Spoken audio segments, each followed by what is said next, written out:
InDesign'da sadə, çox da böyük olmayan bir mövzu transform, obyektlərin transformasiya olunması. Elə bu iş prosesinə sadə düzbucaqlı nümunəsində baxaq. Biz bir obyekti artıq Illustratordan da bilirik. Sadəcə götürüb böyüdüb balacalaşdıra bilərik. Belə ən məşhur transform.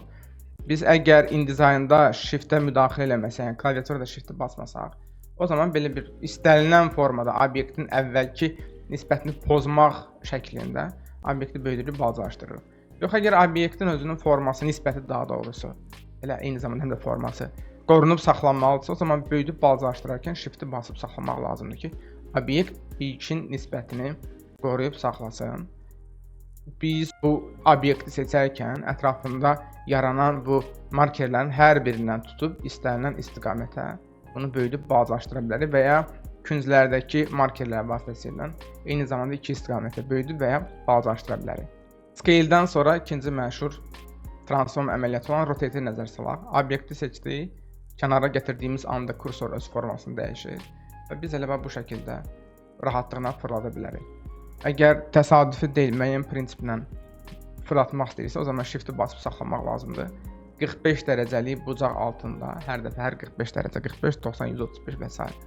Bu şəkildə biz obyektimizi fırlada bilirik. Ümumiyyətlə, transformasiya ilə bağlı bölmə bizdə menyuda object transformda olacaq. Sürüşdürmə əslində bir hərəkət elətdirmək belə özü transformdur. Tamam. Ta ki bizim müəyyən bir ölçü verək, bir vizitka ölçüsü təyin edək. 90 mm-in 50 mm məşhur vizitka formatlarından biridir. İçəriyə də rəng verək ki, bu hərəkət elətdirmə bizə rahat olsun. Uzaqlaşdıraq.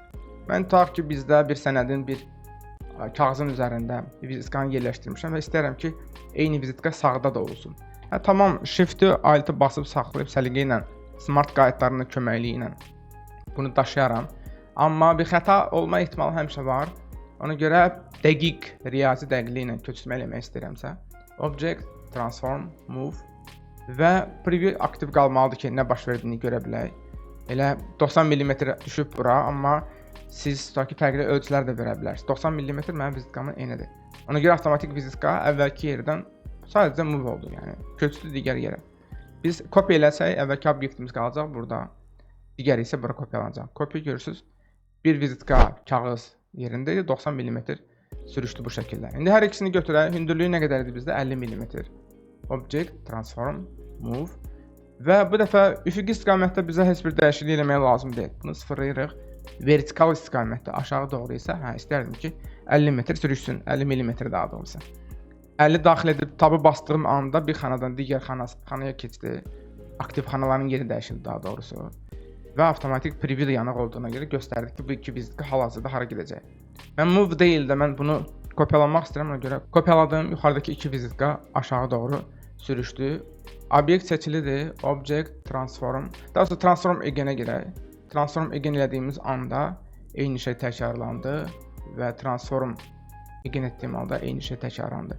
Yəni bir 9 sm sağa, 5 sm aşağı obyektləri sürüşdürmək, transformasiya etmək bu şəkildə. Gəl hələlik ki, bunları yığışdırıb baxa görə ümumiyyətlə bizim transformasiya mövzusunda başqa nəyimiz var. Digərlərinə getməmişdən nəyisə fırlatmışıqsa, biz bunun nə qədər fırlandığını bilmək istəyiriksə və ya bunu geri qaytarmaq istəyirsə, yuxarıda options barda əslində görürsünüz. 22 dərəcədir. Girək bunu sıfırlayaq, qaytaraq əvvəlki vəziyyətinə. Girək daha nə bilim fərqli bir görüntü verək, 60 dərəcə. Fırlandı və Command Z-də, Ctrl Z-də, yəni Command Z müvafiq olaraq macOS-də, Ctrl Z isə Windows-u geri qaytarmaq üçün istifadə edildiyimiz hotkeyləri də basmaqla əvvəlki istədiyimiz variantı geri qayıda bilərik. Siyahıda növbəti transform, rotate, move, scale bildi və share. Bunun arasında ən az istifadə edildiyimiz heç şübhəsiz ki, funksiyadır. Baxa görə nə edirdi? Share sanki bir paralel yuxarıdan aşağı və ya aşağıdan yuxarı doğru sanki qıraqları kəsir, paralel sürüşdürür, belə bu kimi qəbul edə bilər. Yəni 30 dərəcə altında götürdü obyekti, yatızdırmağa çalışdı, obrazlı desək. Və bucağı biz nə qədər çox eləsək, məsələn 90 dərəcə, hətta götürməyəcək bunu. Götürək o zaman 50 eləyək, ta ki biraz daha çox olsun. Tamam, belə bir görüntü alındı və OK elədiyimiz anda iş bitdi. Əslində bizim buradakı bu transformla bağlı funksiyalarımızın eyni zamanda alətlər qarşılığı da var. Free Transform Tool, hansı ki E hərfindən aktivləşir, böyüdüb balacalaşdırır. İlk baxışdan sizə biraz qəribə bir sual yarana bilərsiniz ki, yəni bir obyekti götürüb onsuz da küncdəki markerlə biz böyüdüb balacalaşdıra bilirdik. O zaman bir i hərfini, yəni e hərfini bizim dillə desək, götürüb də onunla niyə böyüdüb balacalaşdırırıq? Bir sadə obyektdə bəli bu işə yarayır, amma bir dizaynda bir qrafik obyekt, yazı, şəkil və s. olarsa, o zaman adi bu şəkillərdə markerlə böyüdüb balacalaşdırmaq işə yaramayacaq. O zaman 100% biz i-ni e-ni basıb böyüdüb balacalaşdırmalıyıq. Növbəti burada rotate tool. Yəni rotate tool da aşağı-yuxarı əslində elə oxşar işləri görür. Hətta rotate tool-a burada daha az, yəni müraciət edilir, nəinki tutaq ki, elə həmin bu free transform tool. Yəni rotate mövzusunda elə küncdəki markerlər öz işini kifayət qədər yaxşı görür. Scale tool-da bizdə burada S hərfinə aktiv olur. Yəni bu da yenə kütləvi obyektləri böyüdüb balacalaşdırmaq üçün istifadə edəcəyimiz bir alətlərdəndir və share tool-da yenə də bayaq kimi obyektin tutaq ki, deformasiya olunması üçün lazım olan növbəti bir transform alətidir. Yəni bu şəkildə alət formasında istifadə edilənsə yəqin ki, biz bunu daha çox bəlli bir rəqəmlərlə istifadə edirik. Eyni qaydada şablonlarla da hərəkət etmək istəyiriksə, biz burada options barda share ilə bağlı olan bölməyə də müraciət edə bilərik. Transformla bağlı InDesign'da elə bunları bilmək bizə artıqlamasından kifayətdir. Illustratordan onsuz da demək olar ki, heç bir şeylə fərqlənmir. Ona görə əgər Illustratorda transform mövzusunu belə kifayət qədər yaxşı bilirsinizsə, bu sadəcə sizin üçün bir təkrar dərs oldu. Növbəti dərsdə görüşərik.